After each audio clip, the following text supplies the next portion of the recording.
Welcome back, y'all. Ryan Hall here with the weather forecast. And I know we're already like 30% of the way through winter. We've already had some big storms come and go, but I am getting so many questions from people asking, am I going to get snow? How much snow am I going to get? So I thought that even though I'm late, I'll give you guys a pretty comprehensive view of what I believe is going to happen for the rest of the winter. How much snow can you get before we head into spring? Now, I do have me a pretty little map that I put together that shows where I think the rest of the snow is going to fall for the year. Who's going to get above average, who's going to get below average. But before we get into that, I want to take you guys with me as we analyze the long-term and medium-range forecast models. There's a lot of stuff to look at that's going to determine whether or not we get big snowstorms as we go into the future. I've been talking a lot recently how I believe there's a lot of potential in late January, and I believe that, but winter goes on into March if you're talking about the core season where snow can fall in the United States. So we're going to look at all kinds of different stuff, and then at the end I'll show you a map of the annual average snowfall totals for all the United States, and then I'll show you my map where I think that's going to overperform or underperform by the end of this snowfall season. And no matter what happens, every single storm that pops up here in the US, we're going to be tracking it here on this channel, son, so you're going to want to be subscribed. Make sure you hit that subscribe button and turn on notifications so you never miss a storm. Okay, let's get into forecasting mode.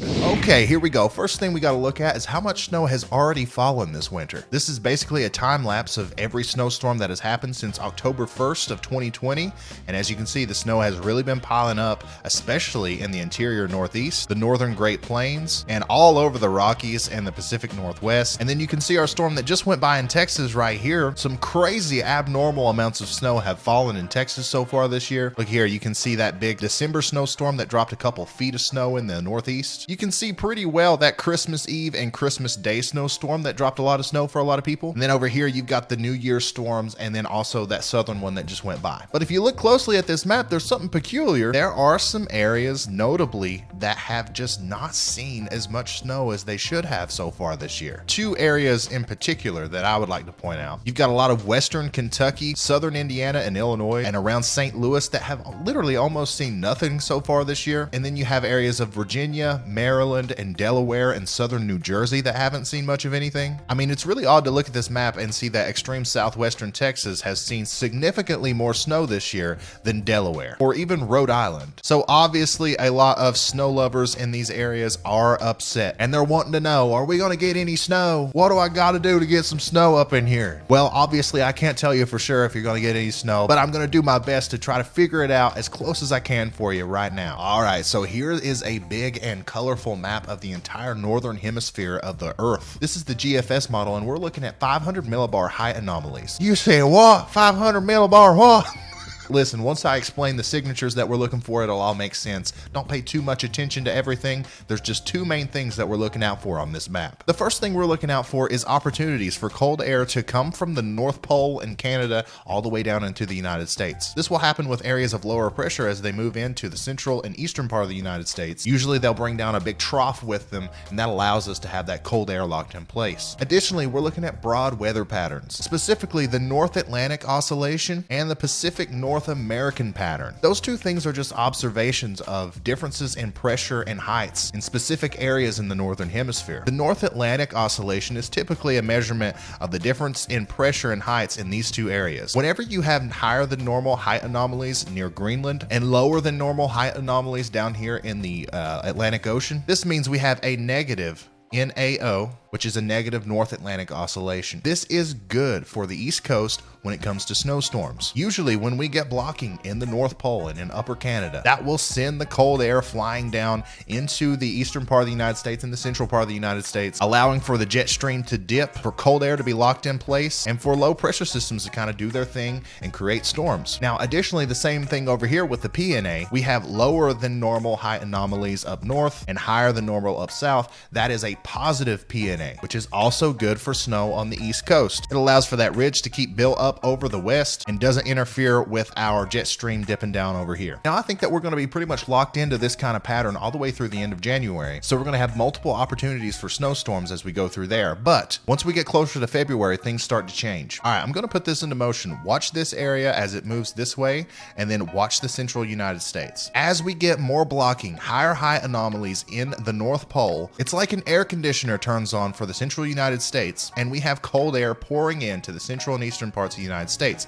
And there's that trough I was talking about. This is about the 16th of January. This is one of our opportunities for storms to form. And we have a lot of warming taking place up here, which is going to help keep the cold air down here where we need it if we want some snow. And then I'm going to continue playing this out. Watch this area closely. We're going days into the future here, and we've just got a pinwheel of potential storm systems moving over the eastern and northeastern part of the United States. This is going to allow for storms to come up the coast if they want to, and there will be plenty of cold air here for them to work with. We've got blocking up here in the poles, cold air's locked in, we just need some storms. And we kind of stay in a similar pattern as we go all the way out into late January. But right here, this last frame, this is the 27th of January, 384 hours from now, this is where things start to change. Notice how we have one big last shot here of a storm system possibly forming on the east coast of the United States, but our blocking in the poles in northern Canada is let up. We've got lower than average height anomalies in Greenland and higher than average height anomalies out in the Atlantic Ocean. This means that we are switching to a positive NAO. Additionally, we have massive differences out here in the Pacific, and these have flipped as well, which means we are heading towards a PNA, negative PNA. This means that I believe as we head into February, chances will increase for all the action to be maintained over here on the West Coast, while the cold air starts coming down over here, and a lot of the Southeast United States, all the way up through New England and Mid-Atlantic, could be warmer and drier. So even though we're going to have a negative North Atlantic oscillation, a lot of people think that that's the only determining factor as to whether or not the eastern part of the United States is going to see snow or not, and it's not. There's a lot of other things that you got to look at, but it is not the best sign if you want to see multiple opportunities for storms after January. Your best bet is to really hope that we get something happening in the middle of January all the way through the latter part of the January, because once we start entering into February, I think we might start entering a warmer than usual pattern on the East Coast, and all the action is going to switch over to the western part of the United States. All right, let's dive down back here into the lower 48 in the United States of America, and let's take a look at the precipitation on the GFS just so we can get an idea of what the patterns are going to look like as we go forward. Here's our storm that just came out of Texas. That's going to keep going east and get out of here. And then watch this area up here as we keep moving forward, just a couple days away now. A little piece of energy breaks free, and it's going to move down here and cause a snowstorm for some people, but it's also going to unlock that cold air. It's going to give us our piece of the pie from the polar vortex, what we've all been waiting for. And what happens from there is going to determine a lot about whether or not you're going to see snow for the whole rest of this year. All right, let's watch this thing. It deepens right around here. We've got snow in South Dakota, North Dakota, Minnesota, and that is going to continue to move east. And as it does, watch here, we've got a big cold trough down here in the United States. Well, that's what we've been looking for. This is that trough that if anything's going to happen, we need a low pressure system to form down here or up here and then work its way up the coast to bring a lot of people some snow that have been missing out on it. Play that out. Here's a little low pressure system that forms up. That looks like it's going to bring a decent chance of some snow to people in central and western Pennsylvania, upstate New York, even a little bit of Maryland here getting in on some snow, northern Virginia. And then as we play that on out, it kind of intensifies and brings a decent amount of snow to the interior northeast and upstate New York, Vermont, and maybe a little bit of New Hampshire. And then what's really interesting is once we get this northwest flow, buddy, are the lake effect machines really going to be turned on. If you live southeast of a Great Lake, and when those northwest winds start happening, you start getting buried in snow, I think this is going to be an above average year for you just because of the end of January. All right, let's play it on out here. We keep the cold air in play, and around the 18th of January, something tries to happen here. And this is something that has the opportunity to become a storm and work up the East Coast. It even has the opportunity to cut north and cause some snow for those areas that have been missing out on it. But the GFS just doesn't see it right now and kind of gets rid of it. It's okay. We're not paying too close attention to these storms this far out. We just got to make sure we maintain this coldness and this pattern. All right. And then as we keep on going, 19th of January, check this out. GFS sees something really interesting. Pretty good storm right here. And then this is also another one that has the opportunity of becoming a nor'easter or a pretty significant mid-Atlantic storm. But the GFS just doesn't put it together all the way right now until it gets all the way up here into the interior northeast. That's a really good shot of snow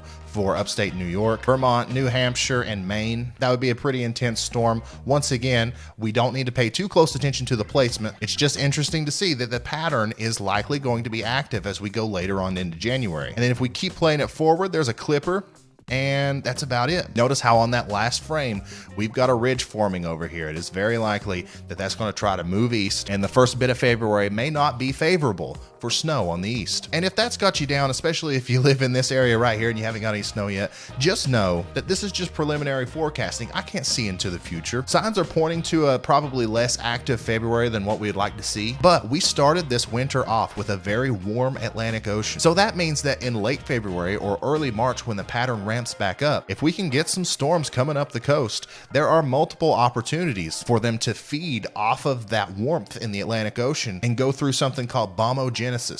We've seen that happen this year with the big storm. And when that happens, when you have multiple opportunities for that to happen, these areas right here can definitely see a lot of snow. If that does not happen though, Delaware, Maryland, southern New Jersey, I don't know. It's not looking that good. That's what the pattern's looking like over the next couple weeks. This is going to change a lot as we move forward. I really do believe that this storm right here is going to start showing signs of becoming something more significant as we move forward. Additionally, this storm right here on the 18th, this one is something I think we should keep our eyes on. And the way this pans out will greatly affect how this one pans out. So there's just so much going on. All right, so that's the GFS. Now, let's take a look at how much snow on average you should see every year. So this map shows pretty close to what you can expect on average in a year. Like for example, if you live in St. Louis, you can expect to see 12 to 18 inches of snow on any given year. If you live in Washington, D.C., it's about the same. And as you can see, we are vastly overperforming in this area right now. And you can clearly see that those donut holes where we haven't seen any snow this year, at least see some snow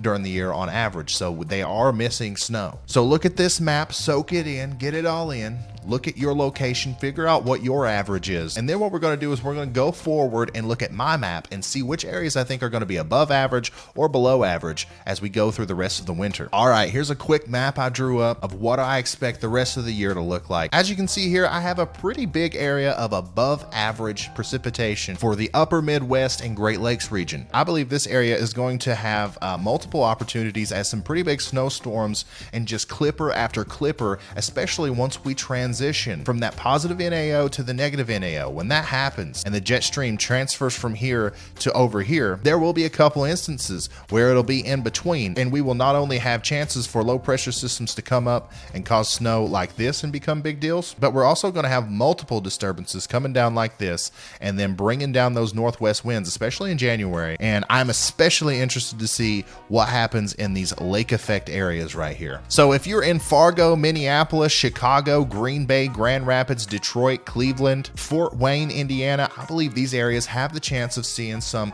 above average snowfall totals by the end of the year. Same thing with this area over here. Now, this area usually sees a lot of snow on any given year, and some places in here have already seen more than average, but I think the rest of the year is going to be pretty active too, because especially through late January and then even into late February and March, when we get these low pressure systems that come right here and then kind of turn backwards, we're going to see that happen time and time again this year. And they're just going to have so much more moisture and dynamics to work with. So I think anywhere from Portland to Burlington could see significantly more than average snow. And then areas like Boston could see a little bit more than average, especially if we can get one of those nor'easters, those classic nor'easters, to come through a little bit further east than what we normally do. Now, unfortunately, I do have New York, Philadelphia, Washington, D.C., and Virginia Beach in the below average area. And this could completely change if the end of January goes really well. Like I said, we've got multiple opportunities for storms to come up and do their thing right where they need to do it. Washington, D.C. has seen significantly less snow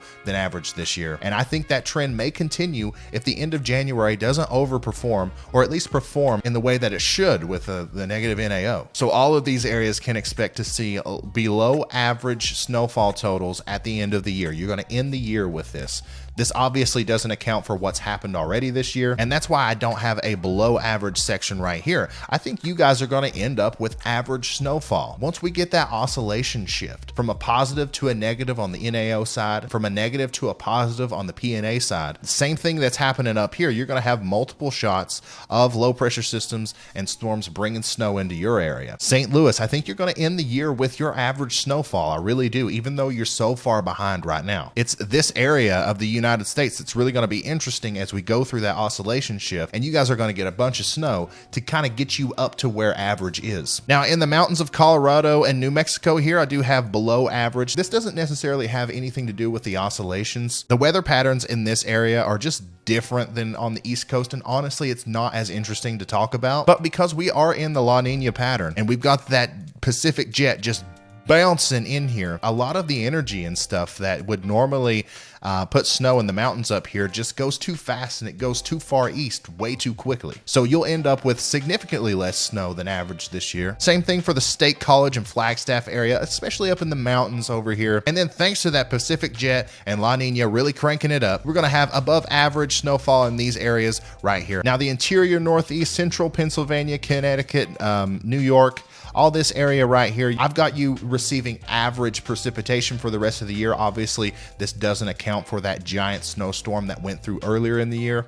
I do think there's multiple opportunities, especially here in late January, for you guys to get more snow. The Appalachian region is also already a little bit above average right now, especially the people who were affected by that Christmas Day and Christmas Eve storm. But I think you guys will end out the rest of the year on average. The southern area down here is way above average right now, but I think it's pretty much over right now for you guys. There's still opportunities out there for some snow going into the future, but I don't think there's really going to be anything of huge significance as we go forward, especially in southwestern Texas and southern parts of Texas. The biggest area to watch as we go over the next little bit is going to be this area right here. These are the areas where I think that we're going to have the best shots to see some major snowstorms as we go into the future, and we are going to be tracking them all, okay? Make sure you're subscribed. Now, if my map really didn't cover your area very well, or maybe you kind of don't understand something that I was talking about, feel free to ask questions down below. I will try to answer all of them. But other than that, that's all I got for you. This is a little bit of a different video. Instead of just talking about 1 or 2 storms in the future, we talked about a long-term forecast, and I hope it was entertaining. I hope you guys had fun, and I hope you guys get your snow. I'm rooting for you. The channel's doing great. Our next goal is 20,000 subscribers. I think we can do it. We might need your help. Go ahead and click the button, but I think we can do it, guys. I'm going to shut up now. Like the video. I will see you in the next one. Goodbye. Whoop.